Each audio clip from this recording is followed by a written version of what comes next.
Finally, someone the girls can look up to. And she looks just like the comic. Oh dear.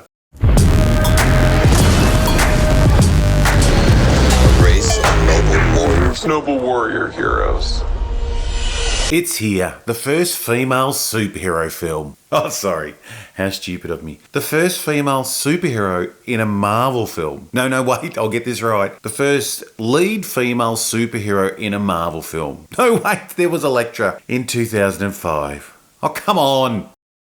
Well, anyway, Captain Marvel's here and she's not the first at anything. Disney are selling this as an important film for women. But first, is it any good? Some parts are fine and some parts are terrible. $152 million to make, fine. It's hard for me not to jump straight to the worst part of this film. But I'll start with something nice just to keep the Captain Marvel fans happy. It looks okay.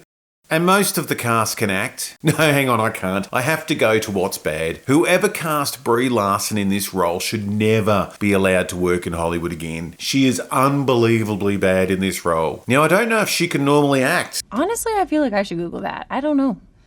I've only seen her in a couple of things and they were forgettable. Marvel, or maybe Disney, forgot that these films are pretty insane and they rely heavily on the star's personality. Iron Man would have been nothing without Robert Downey Jr.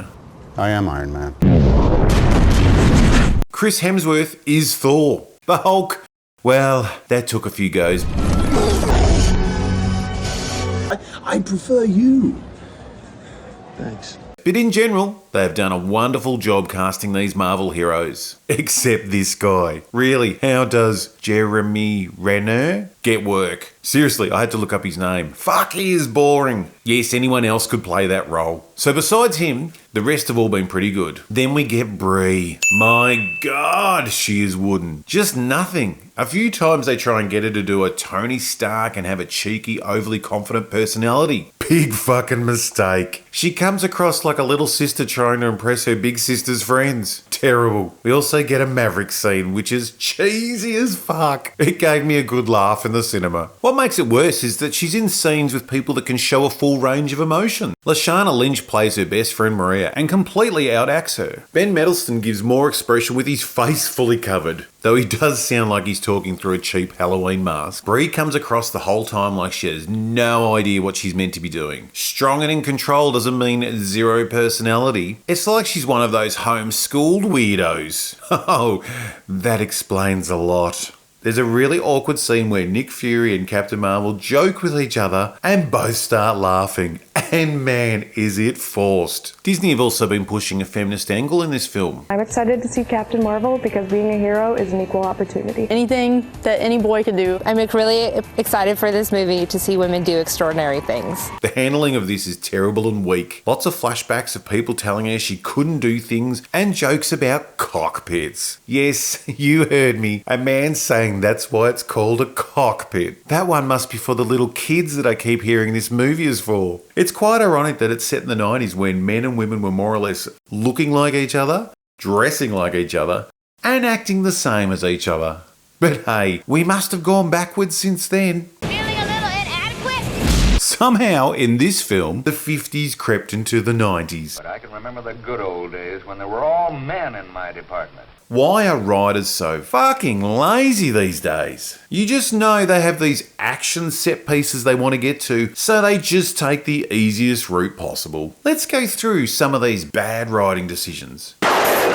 Captain Marvel, Carol, that's unfortunate, steals a motorbike and ends up at a bar that she's been to in a previous life. She has no memories of this previous life, so we don't know how she ends up there. But even more surprisingly, Nick Fury is there waiting for her. We are never told or even hinted at as how he knew to go there. He spoke to her once, lost her on a train, but somehow knew her favourite bar.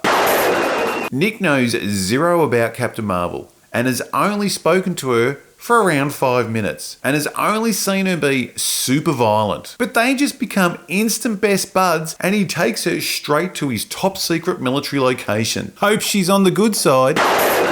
No one, and I mean no one, is surprised that aliens are amongst us. Carol's best friend Maria has two that look like demons standing in her house with her child only 5 minutes after finding out that they exist and that they are shapeshifters. She's so chilled about this, she starts mouthing off and joking with them.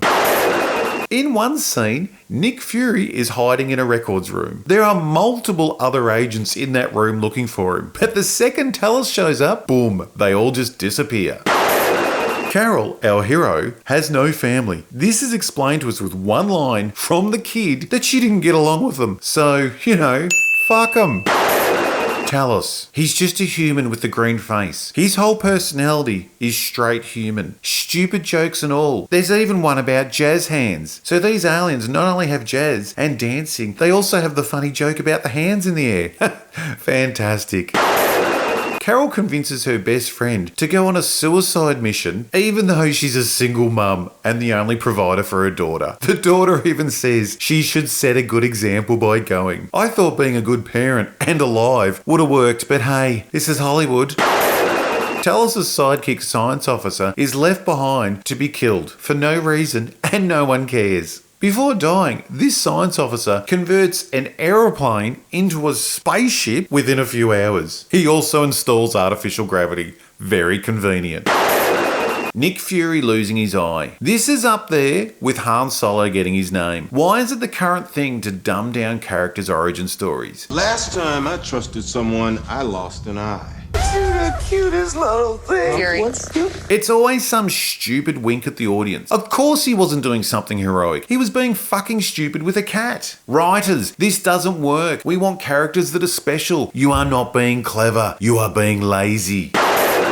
Carol gets the ability to fly like Superman. She does this first time perfectly. Even a slight learning curve would have helped us relate to this character. She also throws in a woo while trying to save her loved ones from dying.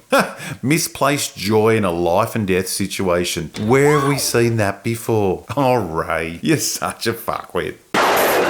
The after credits scene. Well, one of two, but the cat vomit one isn't really that interesting. Let's just say Carol looks even more out of place when she's mixing with the other Avengers. That's going to be a real letdown if all the characters we've been following for years are saved by a new character who is introduced in the second half of a 2-part conclusion movie. What'd you do? Is this film one of the worst films of all time? No. Is it any good? Fuck no. It's lazy and it's boring. And being this is such a big franchise and it has its most anticipated film coming up, it seems like a real mistake. Oh dear. Could they have saved it? Yes. With another actress. Someone with personality could have dragged this film up a couple of levels. Brie Larson is beyond terrible in this role. She was clearly the wrong choice. And it is really hard to separate her from the stupid things she says. Now, I'm not going to pretend she's the first person in Hollywood to sound stupid. I used to work with Scientologists. She's not even the first Marvel actor to sound stupid, but she may be the first to turn on her own audience and be openly racist. Are any actors normal? The Academy's controversial new category, Best Retard. Sorry, Disney, your movie ain't special, and it definitely isn't important. It's just mediocre.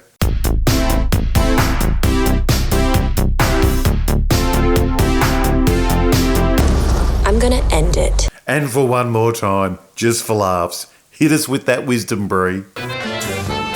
Am I saying that I hate white dudes? No, I'm not. I don't hate white dudes. I'm just saying I hate white dudes. These are just facts.